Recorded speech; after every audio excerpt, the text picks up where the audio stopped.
Nicole Kidman is one of the many actresses that have given everything they have to Hollywood. Started off her career while she was still a kid and now continuing to make decent movies while still in her 50s. She has been part of the filmmaking almost her entire life, from the superhero genre in Aquaman to rom-coms like The Stepford Wives, every genre ever made, musicals, horror, drama, thriller.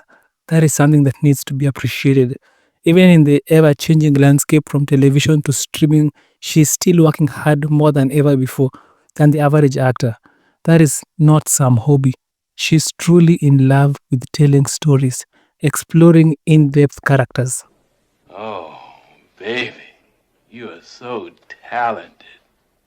Personally, the last time I watched her movies was probably last year's Babygirl. That film was such a beautifully well-written story about love, lust, and the consequences of infidelity. It grossed 62.9 million on a budget of 20 million. If you haven't checked the film, I strongly recommend everyone to give the movie a second chance.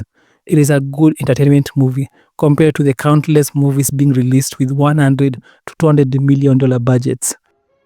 What is she doing? I never know what she's doing back there. The movie was so good that it was named the top 10 films of 2024 by the National Board of Review. Before researching the video, I have never heard of them before. But anywho, she received an award as the best actress in Hollywood. She was professional in her conduct, positive association with the directors. All the cast confessed being shocked on the hard work and dedication she put on the character of Romy. I'm not going to sit here pretend like Babygirl is one of the best masterpieces ever made. It suffers a lot with its themes, consequences, which mostly applies to the main character. An example is that when main characters do horrible acts, they get a slap on the wrist. I'm just sitting here screaming on the television. Where in the world do the writers live? Romy does a lot of bad decisions, but the screenwriters are afraid of making her pay for all her mistakes.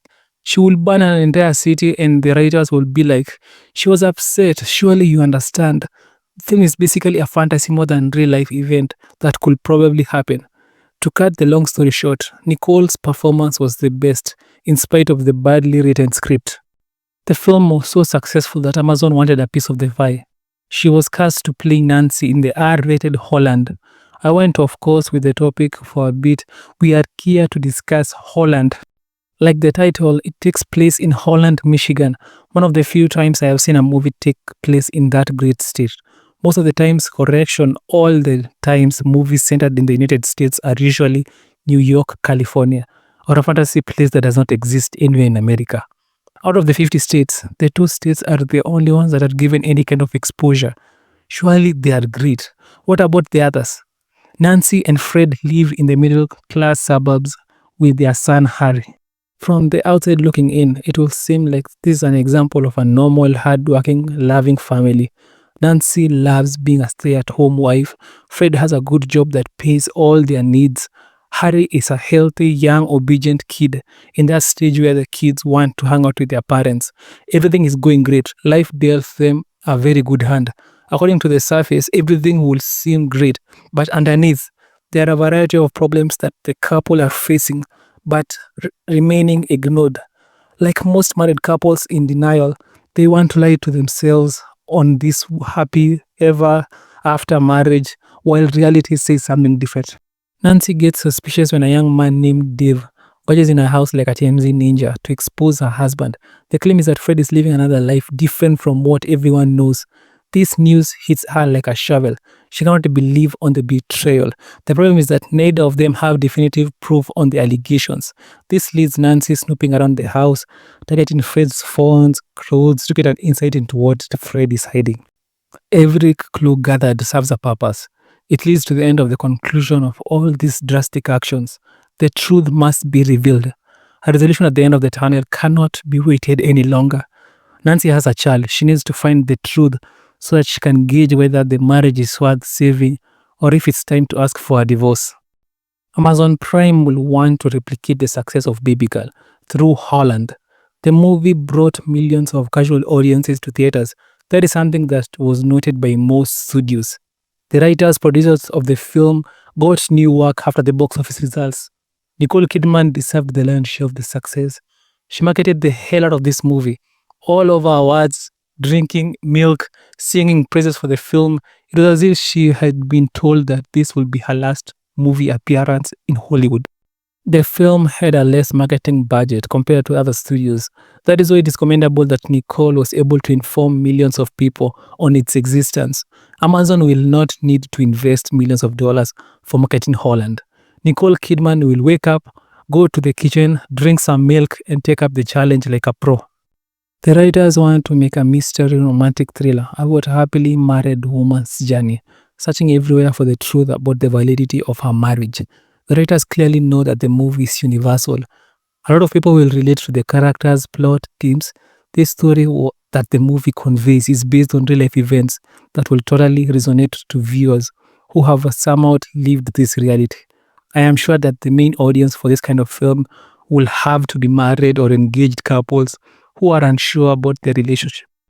The main actors of the film are very talented. It seems like the studio went all out, casting well-known actors, actresses, writers. When you're worth trillions, then money is no longer a problem. Matthew McFadden from Succession, Nicole, Rachel Sennott from The Idol. Even for a rom-com, this production studio is still spending most of its budget on salaries. The movie is not expected to make a splash, either in the box office or streaming. That gives the film the potential to prove everyone's wrong in their assessment. Most viewers will want the film to be a standard Nicole Kidman movie. She's the main draw. Most viewers will tune in just because of her presence.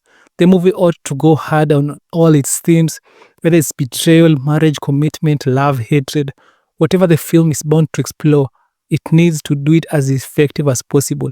The marriage between Fred and Nancy should feel like a real-life marriage. Although the trailer explains the future events, at the moment it should seem like they are one happy family. There is a report that Amazon is considering taking the movie directly to streaming without giving the theatrical release a chance. A lot of streaming services, namely Netflix, that continue using this approach failed spectacularly. Most movies that are for streaming often excel when first released in the theaters. Anyone, I mean casual audiences, expecting to watch the film want some well-written dialogue, the bare minimum. Most modern writers want to seem hip, trendy, politically correct. In more times, those actions seems to backfire, mainly because they are not aware of their actual audience. Most young people will probably not give the movie a chance. This film is for grown-up individuals that have lives, mortgages, children, credit card debts, divorce, student loan debts, or involved in children custody battles. The movie does not seem to be free from skepticism. The characters aside from Nancy seem to be boring to watch. The main character cannot be the only one whose personality is something that the audience wants to explore. No one actions as per the trailers look like their stories would be interesting to explore.